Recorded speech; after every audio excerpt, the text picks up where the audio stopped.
कहानी होती है और ये मेरी कहानी है। मैं हूं रेनबी, नागालैंड, इंडिया से। मैं एक मसीही परिवार में पला बढ़ा हूं। एक दिन मैंने और मेरे दोस्तों ने एक इवेंट में जाने का फैसला किया और घर लौटते समय हमारा एक्सीडेंट हो गया।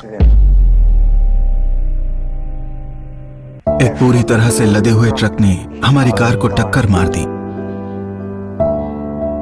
और हमारी कार बुरी तरह से तहस नहस हो गई। वो पूरी तरह से टूट गई थी। कार में हम 4 लोग थे और मैं अकेला था जो गंभीर रूप से घायल हुआ था। मेरे दोस्त मुझे हॉस्पिटल ले गए। मैं बेहोश था। 7 दिनों के बाद जब मैं उठा तो मैंने खुद को आईसीयू में पाया। पहले तो मैंने अपना चेहरा अपनी उंगलियों से महसूस किया और इसके बाद मैं आईने में अपना चेहरा नहीं देखना चाहता था, लेकिन धीरे धीरे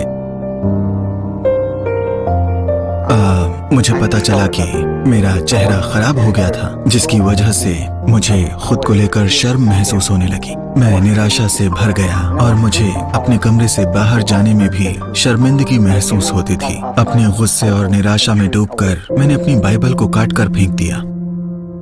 मेरी जिंदगी पूरी तरह से बदल गई थी। मुझे जीवन में आगे बढ़ने या जीने की चाह महसूस नहीं होती थी। मैं अपनी जिंदगी को खत्म करना चाहता था। लोग मुझसे मिलने और मुझे प्रोत्साहित करने के लिए मिलने आने लगे। यहाँ तक कि मेरे माता पिता भी मेरे लिए प्रार्थना करते थे।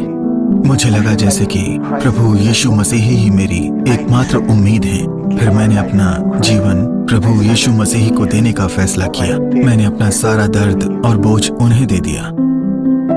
मेरे सारे भावनात्मक घाव, सारी अनिश्चितताएं और डर मिटने लगे। और साल 2018 में मैं एक बाइबल स्कूल गया, जिसने मेरे जीवन को बदलना शुरू कर दिया। मैं इस सच्चाई को जानने लगा कि प्रभु यीशु मसीह ही मेरी असली पहचान है। उन्होंने अपने वचन से मेरे मन को नया करना शुरू किया। बाइबल का एक वचन जिसने मुझे उम्मीद दी वो है यशायाह 53:5। शालोम की शांति के लिए मसीही के शरीर को तोड़ा गया था। हमारी पूर्णता, संपूर्णता के लिए कुछ नहीं टूटा। हम में कोई कमी नहीं है। एक और वचन जिसने मुझे उम्मीद दी वो है इफिसियों 3:20 से, जो कहता है कि परमेश्वर बहुतायत से अपनी सामर्थ्य के अनुसार हमारी अंदर की पूरी शक्ति से मांगने और हमारी सोच से भी ज्यादा हमारे लिए बहुत कुछ करने में सक्षम है। इस तरह से ये वचन मेरे काम आए। आज मैं अपने लुक्स को लेकर शर्मिंदा नहीं होता हूँ। मुझे अब शर्म नहीं आती।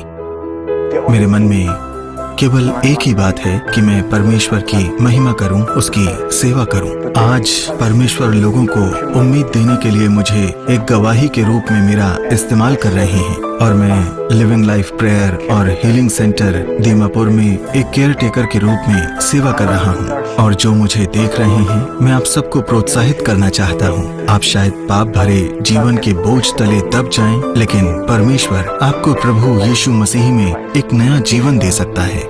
और अगर आप किसी भी मुसीबत भरे हालात से घिरे हैं, चाहे वो फाइनेंशियल, रिलेशनल, बिजनेस या कुछ भी हो, परमेश्वर आपकी बुरी से बुरी स्थिति को फिर से बदल सकता है। परमेश्वर आपके मरे हुए सपनों और आपकी सोच को नया जीवन दे सकता है। दोस्तों, कितनी अच्छी